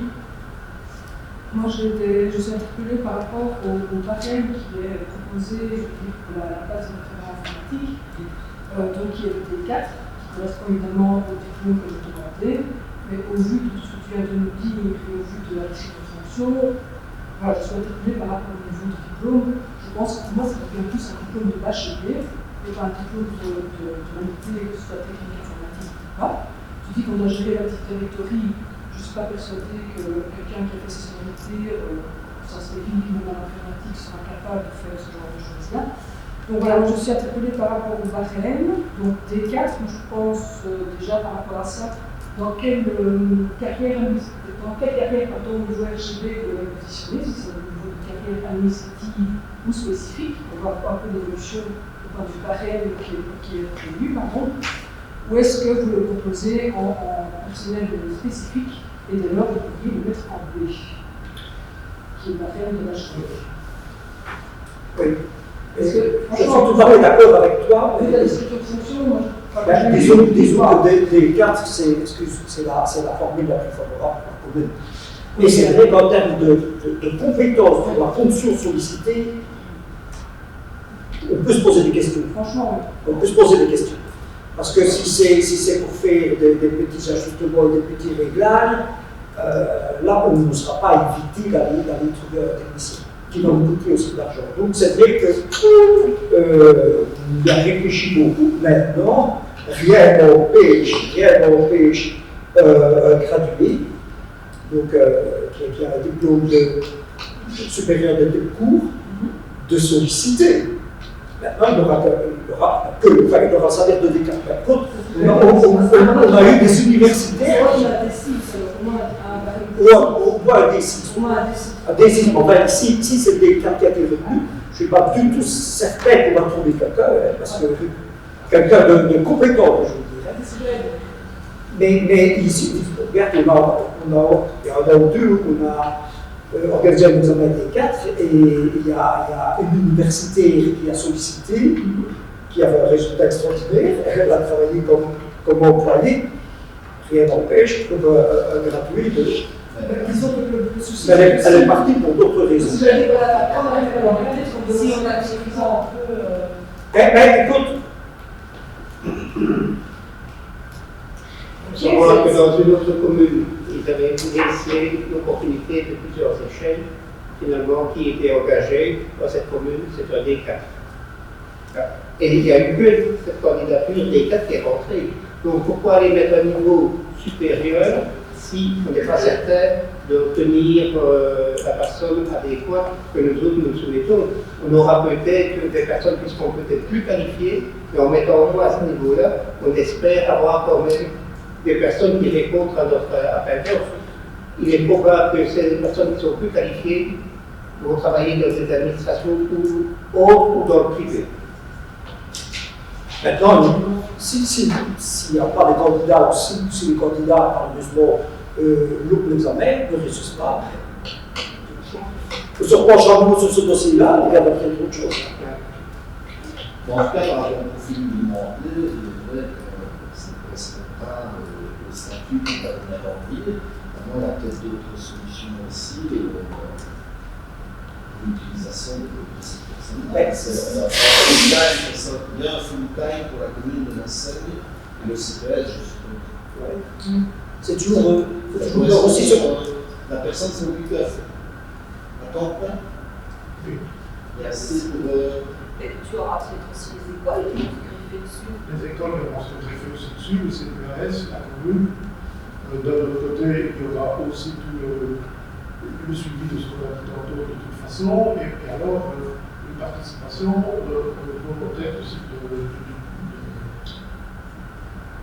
ce qu'un âge un peu plus loin, etc. Ça rentrera aussi dans ce fonctionnement. C'est un responsable informatique qui met de l'action de l'administration.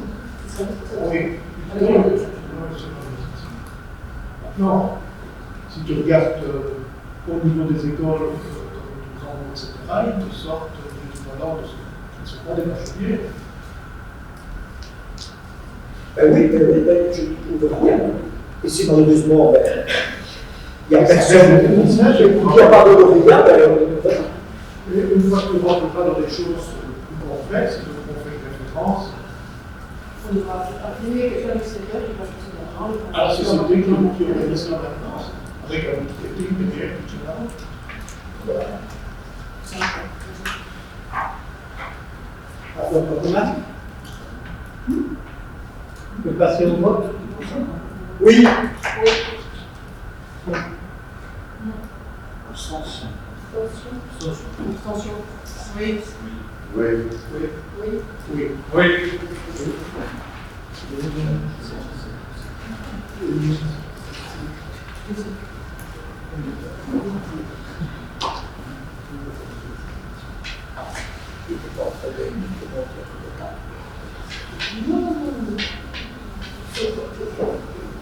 Le point 11.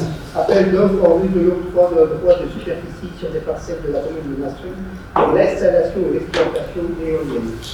Alors, il y a un groupe de travail qui s'est fait pour concrétiser au niveau de notre conseil communal. La présidence est toujours assumée par Vincent, et donc je lui passe la parole pour présenter un peu les efforts et le stade actuel du dossier. Merci Marc. Alors d'abord, avant de commencer sur le fond du dossier, je voudrais sincèrement, au nom de toute la commission éolienne, et il y en a quand même pas mal d'entre vous qui est partie, remercier Laura, Bertrand et Quentin Paquet parce qu'ils ont été vraiment très soutenants dans cette démarche. Ils ont travaillé d'arrache-pied, souvent tard le soir, et donc vraiment je voudrais les remercier au nom de toute la commission éolienne. Alors sur l'historique, je ne vais pas revenir, c'est déjà passé plusieurs fois en conseil communal, ça avait démarré en 2019 lors d'une présentation assez olé olé d'un promoteur qui venait est venu nous présenter en conseil communal son projet sur notre terrain à Bande. Et puis on avait tout de suite d'autres concurrents qui s'étaient dit puisque celui-là peut se présenter au conseil communal, ben nous on veut aussi se présenter au conseil communal, et pourquoi lui et pas un autre. Et donc la décision que nous avions prise au conseil communal d'octobre 2019 de lancer un appel à candidature sur le terrain de Bande. Donc ça c'était, donc on parle déjà d'il y a plus de 2 ans sur cette délibération du conseil communal qui a lancé le premier concours de projet pour le terrain de Bande. Après il y a eu pas mal d'intervenants puisque suite à cet appel à projet, on avait reçu 9 candidatures sur des groupes qui, en fait, nous ont prouvé que notre premier cahier des charges avait quand même un certain nombre de lacunes et d'imprécisions, puisque les offres qu'on avait reçues étaient vraiment de tout type. Ça allait de 3 à 9 éoliennes pour différents prix. On avait vraiment un peu de tout et ça ne correspondait pas vraiment à la volonté de la commune, de notre commune, d'avoir la maîtrise sur le projet. Et surtout d'avoir un projet participatif, démocratique, voilà, toute une série et qui puisse aussi rapporter des sous aux citoyens, notamment via la possibilité obligatoire d'avoir au minimum une voire deux éoliennes qui sont en coopération avec les citoyens en termes de coopératives citoyennes. Donc finalement, on se retrouve une nouvelle décision en juin 2021, ici au niveau du conseil communal, nous avons décidé de solliciter l'avis de la population sur ce projet de proposer des éoliennes à Nantes. Donc il y a eu aussi un grand travail qui a été fait par Laura et Quentin sur l'appel, sur cette consultation citoyenne. Il y a aussi eu toute la phase de dépouillement de cette consultation citoyenne dans des règles, avec toute une série de choses pour pas reconnaître les gens, pour savoir quel village avait voté pour ou contre. Vraiment toute une série de garde-fous démocratiques pour être sûr qu'on faisait les choses correctement. Donc ça a eu lieu en décembre, le 23 décembre 2021, où d'ailleurs un certain nombre d'entre vous étaient aussi dans les opérations de dépouillement de cette consultation citoyenne. Consultation citoyenne qui en fait nous a donné le feu vert pour être aujourd'hui devant le Conseil avec un nouveau cahier des charges, beaucoup plus citoyen, beaucoup plus transparent, pour pouvoir faire un projet qui ne soit pas imposé par des promoteurs qui cherchent que faire de l'argent, mais plutôt pour faire un projet qui soit plus proche de ce que l'on veut faire en termes de démocratie participative. Alors c'est sûr que le projet peut susciter un certain nombre de résistance, parce qu'évidemment, qu'elle soit citoyenne ou qu'elle soit d'un promoteur véreux, ce sera toujours une éolienne qui abîme le paysage. Mais voilà, en même temps, il a fallu un jour construire la Nationale 4, abîmer le paysage aussi. Voilà, c'est vrai qu'il y a eu au fil du temps des évolutions comme ça qui ont abîmé le paysage. Donc c'est vrai qu'il faut faire gaffe sur la covisibilité, par exemple, des parcs éoliens, il faut faire gaffe sur l'harmonie des éoliennes, il ne faut pas qu'elles soient trop hautes, par exemple, ce qui sera de toute façon le cas pour les promoteurs privés, mais qui ne sera pas le cas pour les éoliennes qui sont proposées qui sont demandées par la commune. Donc c'est aussi l'occasion de maîtriser aussi un projet à des dimensions plus raisonnables, moins visibles, à des endroits qui sont moins visibles de la part des citoyens, notamment ici dans le cadre des citoyens de Nantes. Il faut savoir que de toute façon, parce que même en marche, pour le moment, ils sont très résistants par rapport aux éoliennes, le temps passera, les gens changeront, la machine est en route. Comme je l'expliquais dans une autre réunion, les éoliens, ça fera partie des enjeux du XXIe siècle. Vous savez que l'électricité sera très facilement accessible à tout le monde après 2060, voire 2070, grâce à la fusion nucléaire. Donc, vous savez que la fusion avance bien, le projet de ITER dans le sud de la France avance bien, le jet en Angleterre avance bien, ils ont réussi à faire la fusion déjà de manière très opérationnelle. Donc la fusion permettra de résoudre le problème énergétique à partir de 2060, mais il y a toute la période 2025-2060 où il faut trouver des solutions transitoires dont les éoliennes font partie, puisqu'il y a la diminution du nombre de centrales nucléaires classiques. Il y a besoin d'avoir quelque chose qui va durer 35 ans entre 2025 et 2060. Et c'est sûr qu'après 2060, on n'aura plus besoin d'éoliennes. Donc là, ça va durer 35 ans, et puis après, on passera à l'étape suivante. Alors, sur le contenu de l'appel d'offres, il y a une partie où on vérifie bien que le promoteur est une association ou une société assez solide du point de vue financier pour éviter la faillite, évidemment. Donc il y a des aspects plutôt juridiques et financiers. Il y a le fait qu'on limite au maximum 6 000 éoliennes, puis il y aura une exploitation transparente avec des comités de suivi avec tout le monde. Qu'on ne peut pas, quand on postule pour ce projet-là, avoir un autre projet sur la commune. Il y a des critères d'évaluation sur l'indemnité, donc ça c'est les critères pour lesquels le projet sera attribué par la commission éolienne. Et la commission éolienne se penchera sur plusieurs critères d'attribution de ce projet. L'indemnité annuelle, donc c'est le prix que le promoteur va payer à la commune. Les options, c'est-à-dire en fait toutes ces petites options sur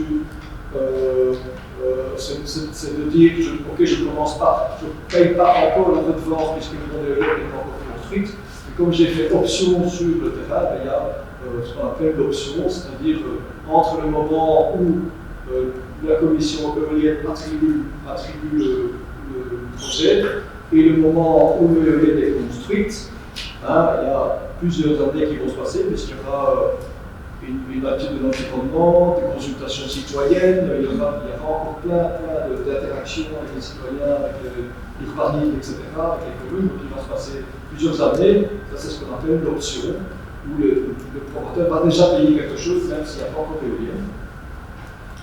Il y a l'indemnisation par rapport notamment s'il doit déboiser, s'il doit utiliser une partie des terrains pour faire des voies d'accès. Donc là aussi, il y a une série c'est aussi un critère comme attribution. Il y a bien sûr la participation citoyenne, la coopération. Pour nous, c'est vraiment essentiel d'avoir que ce projet soit dans la lignée, et simplement la commission éolienne est unanime sur cet aspect participation, démocratie participative. Sur la transparence, sur les comptes, sur les bénéfices que ces gens font, sur vraiment tous ces aspects de transparence, d'engagement par rapport à ça. Et puis alors, on avait aussi un critère de plutôt gestion, que ce soit plan financier ou bien gestion du parc, qui va faire l'entretien, quand, comment, y compris l'éolienne citoyenne, est-ce qu'il y a au moins une éolienne citoyenne, comment est-ce que ça va, est-ce que votre plan financier tient la route, etc. Et alors, évidemment, la question de démantèlement. Alors, vous savez que le démantèlement est prévu évidemment dans les conditions sectorielles des éoliennes, mais c'est évidemment la question du démantèlement. C'est aussi important pour nous, la commune, de savoir comment, en 2040, comment est-ce qu'on fait pour démanteler nos éoliennes. Donc, ça, c'était dans les critères d'évaluation. Donc, la commission éolienne, quand elle réservera les offres, et c'est ce qui est écrit dans la délibération du conseil communal, charge la commission éolienne d'examiner les offres et de devenir un promoteur par rapport à tous les critères qui sont dans cette stratégie. Voilà, donc je ne sais pas si peut-être que les membres de la commission qui sont autour de la table veulent rajouter quelque chose par rapport à ce que j'ai dit. Oui, moi je vais prendre la parole. Un peu pour clarifier aussi la position du groupe ensemble. Voilà, pour les citoyens, nous avons appris le projet en 2019, où la société Vortex est venue nous présenter pour la partie. Où ils ont dit qu'il y avait eu des contacts avant avec la commune en 2018, dans les élections. Et donc par rapport à ça, nous on n'a jamais cautionné, notre volonté, on n'a jamais été d'avoir un parc éolien sur ce l'entité. Et par rapport au projet qu'on nous a présenté, on a toujours revendiqué une consultation citoyenne et on n'a jamais approuvé les projets. Puis voilà, je vais avancer son appel d'offres et dedans, il est indiqué qu'il y a une commission éolienne pour choisir l'opérateur. C'est une façon subtile de nous impliquer dans le choix de l'opérateur. Voilà, la commission s'est réunie et là, on a eu des discussions que je qualifierais de très constructives entre tous les groupes, où voilà, on a expliqué aussi que le cahier des charges, on trouvait qu'il n'était pas trop adapté, et en discutant, tout le monde était un peu d'accord là-dessus. Effectivement, le cahier des charges maintenant, il reprend que si un opérateur met offre, on ne pourra plus aller ailleurs. Il se limite aussi aux parcelles communales. Avant, il allait sur des privés. Parce qu'un exercice qu'on a demandé aussi à l'administration, c'était de nous dessiner sur les cartes les éoliennes. Et on a vu que ça s'étendait du loin vers la route de lumière, que ça dégageait tout le paysage. Et donc, voilà, l'objectif aussi au sein de la commission, c'était de faire regrouper, recentrer les éoliennes sur des parcelles communales, mais aussi à la forêt, puisque derrière, il y a des sapinières, mais qui n'ont pas de très grande valeur. Et puis ce n'est pas toujours le monde agricole qui doit payer également pour mettre des éoliennes, on va toujours sur la terre. Parfois on sert à la forêt également. Voilà, donc on a également, dans le conseil communal, on a aussi demandé que tous les fonds soient affectés à l'embellissement des villages, à la sécurisation aussi et à l'épuration. Voilà, avant tout, on considère que c'est un projet financier qui apportera de l'argent à la commune, et si le projet devait se faire, alors à ce moment-là, c'est vraiment le citoyen qui doit en avoir des retombées. Et là, je crois que tous les membres de la commission étaient unanimes. Voilà, ici, on a eu la consultation citoyenne. Voilà, le résultat est tombé. 30% de participation, 60% d'avis positifs. J'ai toujours tenu le même discours quand j'ai été interpellé, à savoir que je respecterai la consultation citoyenne. Normalement, je trouve que les écarts sont pas discutables. On est à 60%, 30%, donc voilà. Ce n'est pas un oui au projet éolien, c'est un oui à lancer la procédure. Mais personnellement, je préfère un parc naturel que les éoliennes. Voilà, ça c'est. Et donc, voilà, ça ce sera le vote dans cette procédure. Ça ne veut pas dire que le projet est cautionné, qui sera, parce qu'il y aura aussi un choix opérateur, puis éventuellement d'autres consultations qui vont se faire. Voilà, je voulais clarifier ceci, parce qu'en commission éolienne aussi, on a discuté par rapport au projet de la société Storm entre Ambly et Archimont. Voilà, on a défini les lignes directrices en commission. Finalement, le communiqué a été fait au nom du collège. Je regrette un peu, puisque toutes ces lignes directrices avaient été définies en commission éolienne. Je pense que le patron de tout le monde, on ne veut pas d'autres projets. La Somme ne doit pas venir, ne doit pas devenir une commune pour parc éolien. Et ça, je veux bien clarifier aussi. Voilà, je regrette aussi autre chose, c'est d'apprendre qu'il y a eu des députés du collège de Marchand-Famenne qui n'ont pas trouvé de réponse. Enfin, je pense qu'on pourrait répondre, je pense qu'il doit y avoir vraiment un travail de collaboration avec les communes avoisinantes quand il y a des projets qui impactent ainsi. Et pas que ça, on a déjà parlé au conseil communal, on doit vraiment collaborer avec les communes voisines. On a déjà parlé de les inondations. Il faut absolument que la Somme marche se parle. Voilà, j'ai lu que le bourgmestre de Marche avait un projet pour la Somme. Voilà. Il y a des réflexions qui pourraient se mettre en place et puis d'autres sujets, que ce soit le développement économique de l'ANICAT, que ce soit pour les inondations ou pour sa proposition. Je crois qu'il faut se parler et il faut se collaborer. Je crois que longtemps que je remarque mon voisin vient de mettre un mur près de chez moi, je n'en sois pas averti, donc il faut en discuter. Donc, voilà, je comprends tout à fait les frustrations par rapport à ça. Je ne comprends pas très bien parce que tout le collège de la Somme, on s'est déplacé, on les a rencontrés, on a rencontré le conseil communal. Il y avait quelques collèges. Moi, j'ai lu dans la presse.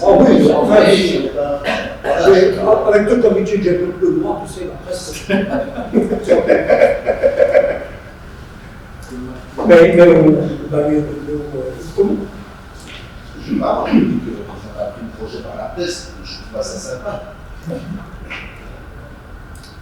Mais voilà, parfait. Mais c'est pas tout à fait comme ça s'est passé. Je ne suis pas au collège, donc voilà, je prépare les éléments que j'ai vu certains éléments, mais il faut le dire. voilà, je comprends que les citoyens des villages avoisinants soient dérangés des réactions par rapport à ça. Là, ce sont des projets importants. Après, donc, comme c'est pas parce que le projet vient de la commune, mais ça tu le sais bien, parce que c'est évidemment que le projet, l'auteur du projet devra, comme tout projet, faire sa RIP, faire ses réunions publiques, faire son étude d'incidence, faire son enquête publique concernant le permis et compagnie. D'ailleurs, c'est pas la commune qui accordera le permis, hein, donc ce sera clairement les éoliennes, ce pas les communes qui accordent les permis. Donc là, de toute façon, il y aura encore maintes fois l'occasion pour les citoyens d'exprimer leur point de vue sur ce projet, dans le cadre de la procédure, de toute façon, quel que soit tout le monde. Mais par rapport à ça, on a toujours été clair en commission éolienne. Hein. On a dit OK, on voit qu'il y a des charges pour qu'ils soient adaptés correspondent mieux. On a également dit consultation citoyenne, quel que soit le résultat, on va le suivre, mais on s'est engagé aussi à ce qu'il y ait, si d'autres opérateurs viennent avec d'autres projets, on dise non par rapport à ça. Oui. Et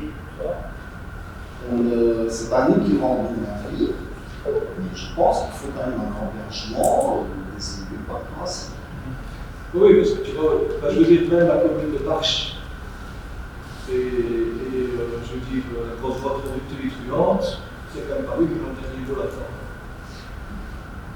C'est pour les éoliennes de Marche. Je veux dire, la commune, les communes sont été pointées. C'est juste un avis. Mais lui, attention, il nous a rencontrés, il relatait simplement le mécontentement des villages concernés, donc des villages concernés par les éoliennes, et donc il y avait énormément de réclamations, de plaintes, donc c'est tout à fait normal qu'il ne passe pas comme ça. Mais de toute façon, après, jusqu'à présent, le projet éolien qui a été proposé sur la commune de Nassonne, je ne pense pas que le collège ait jamais donné un avis favorable à aucun des projets. Hein.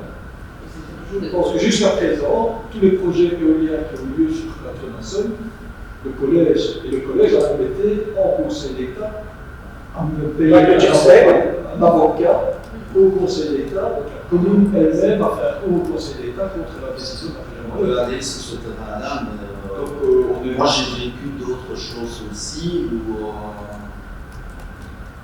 j'ai vu un type qui disait si on est venu faire une étude, c'est parce qu'on a été sollicité. Je crois qu'on ne va pas ouvrir le débat. On ne va pas ouvrir le débat là-dessus, mais par texte, la décision, c'était déjà de louer le terrain. Hein. C'est parce que là, on a déjà sollicité une consultation citoyenne et qu'on a demandé des avis juridiques. À l'époque, autrement, la décision du Conseil, c'était déjà de louer les terrains. Voilà. Moi, je dis hein? Voilà. Donc, je pense qu'on ne va pas ouvrir ce débat aujourd'hui, mais je crois qu'il faut être ferme et dire que c'est net, pour le dire ça, pour remplir un giron. Voilà. Et bon, autre débat.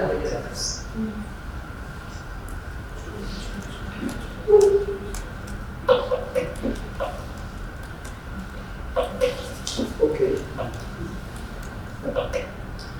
Pas d'autres réflexions à ce propos-là? Passe au vote? Oui, pas. Oui, oui, oui. Non. Oui, oui. Oui. Oui. Oui. Oui. Le point 12, c'est le rapport d'activité de la commission locale pour l'énergie.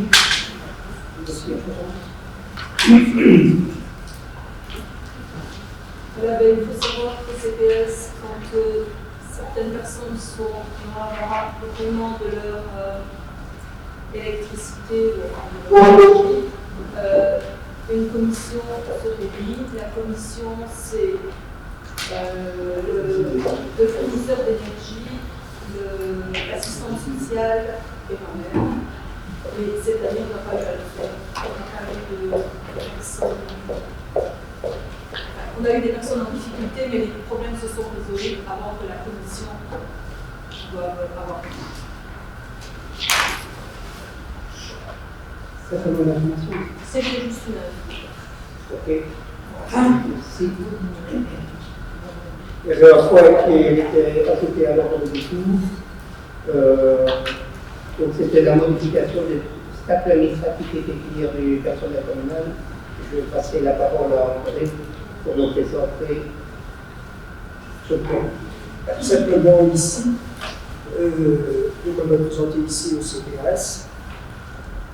Donc, ça concernait le projet de circonstance pour de la perte de l'enfant, en plus de ça. Donc, les 4 jours, on passait à ce 10 jours.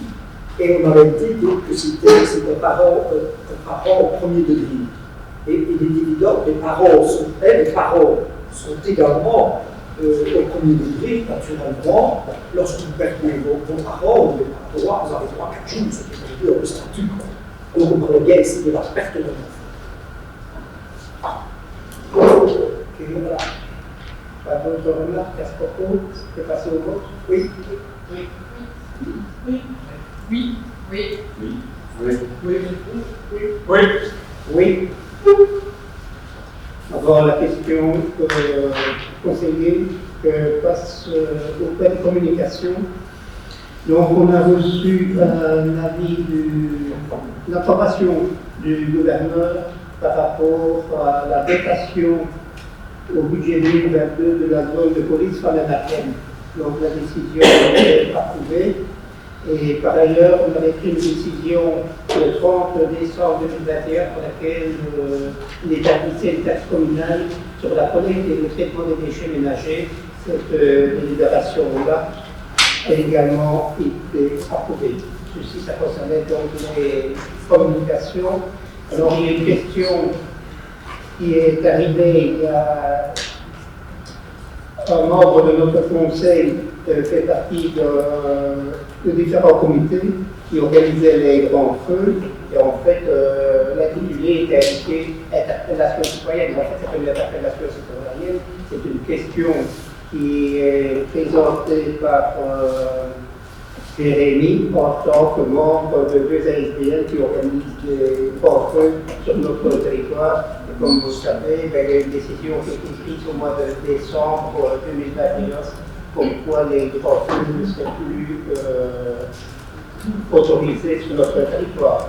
Donc je vais lui laisser la parole par rapport à la présentation de cette question. Nous sommes bien évidemment sensibles aux enjeux climatiques. Nous ne comprenons pas cette décision. La situation sanitaire ayant déjà mis en main tout le tissu associatif, que restera de toutes ces festivités ancestrales et culturelles qui étaient déjà fixées de maintenant. Au lieu de soutenir une association encore motivée, vous prenez une décision arbitraire que nous trouvons naïve. Nous souhaitons que vous revoyiez votre position sur cette décision, que vous trouviez des endroits appropriés dans chaque village pour permettre ces événements et que les différents comités organisateurs soient consultés afin de conduire de la façon la plus appropriée la mise en œuvre de ceci, en espérant avoir retenu votre attention sur ce qui semble être important pour la pérennité festive et conviviale au sein de notre village, et à agréer mesdames et messieurs, une salutation islamique. Voilà, par rapport à cette interpellation-là, je souhaite vous faire part de la réponse qui vous sera transmise également par écrit. Donc, je rappelle ici les dispositions du Code rural en l'article 89 et du Code forestier en l'article 45 qui stipule l'interdiction de porter ou d'allumer des feux à moins de 100 mètres des maisons et 25 mètres des bois et forêts. Et donc, notre cantonnement du DNF s'est montré clément jusqu'à présent à ce sujet, mais a néanmoins déjà formulé des remarques en 2019, donc ça c'était lors de la dernière édition des grands feux sur notre territoire. C'est ainsi que Masbourg et Charmeuse ont été concernés à ce propos-là, donc ils ont reçu un avertissement. Nasson, lui, n'a pas été averti, mais des remarques ont été formulées, nous ont été formulées lors d'une concertation avec le DNF, pour savoir que toutes les 6 à 8 semaines, on a une réunion avec le DNF et que le représentant du collège a eu des remarques à ce sujet-là lors de cette réunion spécifiquement en Nasson. Donc, pour nous, ces avertissements nous semblent fondés.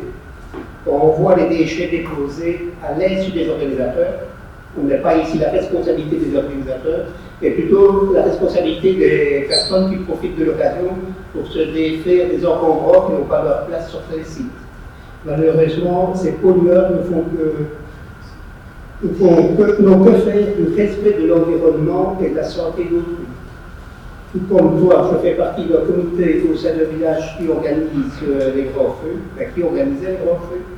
C'est navrant de constater que des pollueurs ne comprendront jamais les recommandations qui leur sont adressées. En tant qu'organisateurs, c'est exacerbant. Je sais que les organisateurs sont prêts à respecter une charte qui serait élaborée pour l'occasion. Et il convient ça de faire respecter cette charte, mettre un vigile aux abords des feux, les jours, mais aussi les nuits qui précèdent, constitue une charge trop importante pour les organisateurs. La question est donc posée. Comment maintenir ce folklore et cette tradition conviviale dans le plus grand respect de notre environnement et qui, pour certaines organisations telles que la vôtre, constitue une rentrée financière indispensable pour vos activités de l'année. Voilà déjà quelque temps, Fournier nous a donné l'exemple, ils ont franchi le pas et on peut s'en inspirer. Alors, cette décision d'interdire les grands feux et de remplacer par des petits feux, nous voulons maintenir ces manifestations importantes pour notre population. Nous faisons confiance à la créativité de chaque groupement au sein de nos différents villages pour que cette manifestation perdure, certes sous une autre forme. Le grand feu n'est pas une finalité en soi, c'est plutôt une occasion à nous, organisateurs, d'être inventifs. La commune se tient à la disposition des différents comités d'animation de nos villages si le besoin s'en fait sentir. Si certains le souhaitent, on peut organiser une concertation dans ces différents comités organisateurs.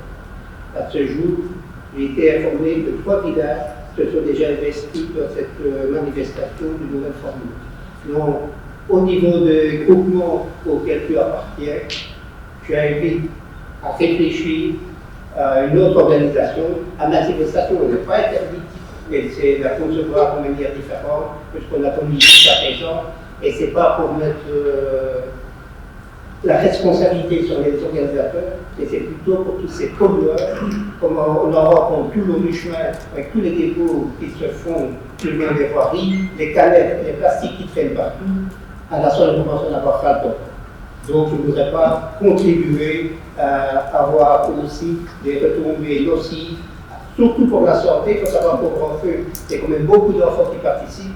Qu'est-ce qu'on ne veut pas qu'on fasse lors des grands feux? Et donc, la responsabilité du collège, et des représentants communaux, c'est d'être plus sensible à cette problématique-là et d'être suffisamment inventif pour trouver une solution à ce niveau-là.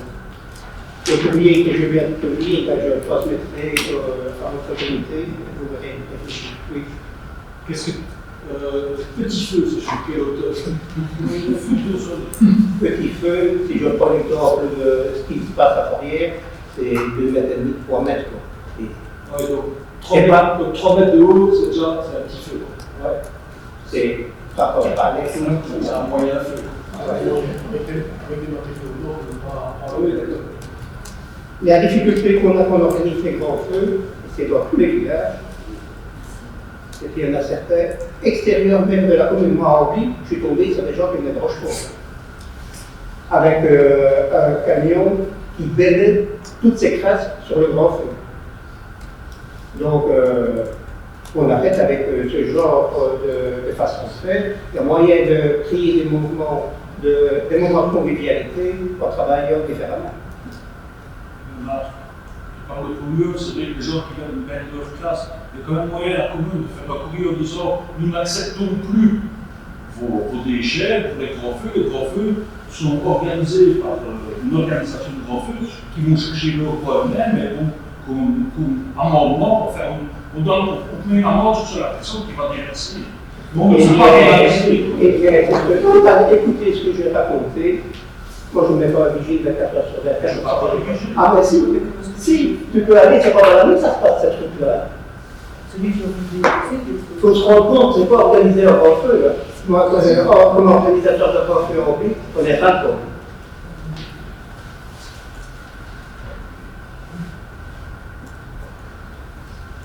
Voilà. Il y a plus d'autres questions. Oui. J'aimerais bien dire un courrier, si c'est possible, à l'attention de tout le monde. Alors, un peu plus aussi. Oui, oui. Donc, voilà, monsieur le directeur général, monsieur le bourgmestre, mesdames, messieurs. Mon aventure politique a débuté il y a environ 4 ans. Bruno Huberti, ici présent à mes côtés, m'a convaincu de me présenter sur les listes électorales.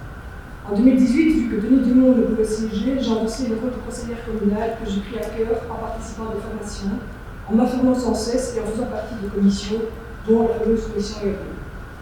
Être dans la minorité n'a pas été un frein de ma manière d'aborder le débat. Le citoyen reste la priorité, et quoi qu'en disent certains, nous ne devons pas oublier que tout le monde n'a pas voté pour les membres de la majorité ici présents. Le travail du groupe ensemble est donc bien légitime. La vie politique est bien complexe. Dernièrement, j'étais très attristée de voir que certaines personnes mélangeaient un peu vie privée et vie politique, et ce, sans tenir compte des difficultés privées des uns et des autres. Je suis actuellement en cours de séparation, et trouver un logement dans notre belle commune n'est pas chose facile, et beaucoup ne me contrediront pas. Ma situation personnelle n'est pas encore pleinement établie, les démarches sont en cours. Quelle n'a donc pas été ma surprise de voir débarquer les policiers à mon domicile. Certains se disent humains, bienveillants, mais non. La vision de la politique de certains membres de ce conseil reste fidèle à leur travail politique d'un autre temps. Ce type d'attitude, plainte, est totalement contraire à ma vision de respect de la vie privée, et je ne peux donc continuer à travailler avec des personnes qui agissent de cette façon. Je dépose donc ma démission en tant que conseillère communale de la Somme à dater de ce conseil. Je vous donnerai mon courrier en accord de ce conseil. Voilà.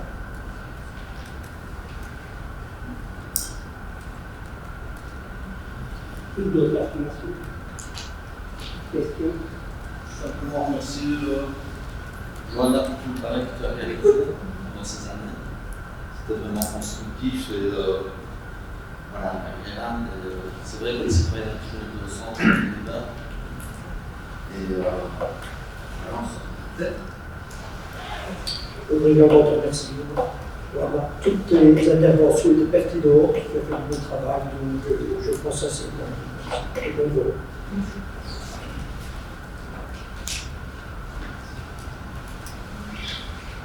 Donc, maintenant, on va passer au huis clos.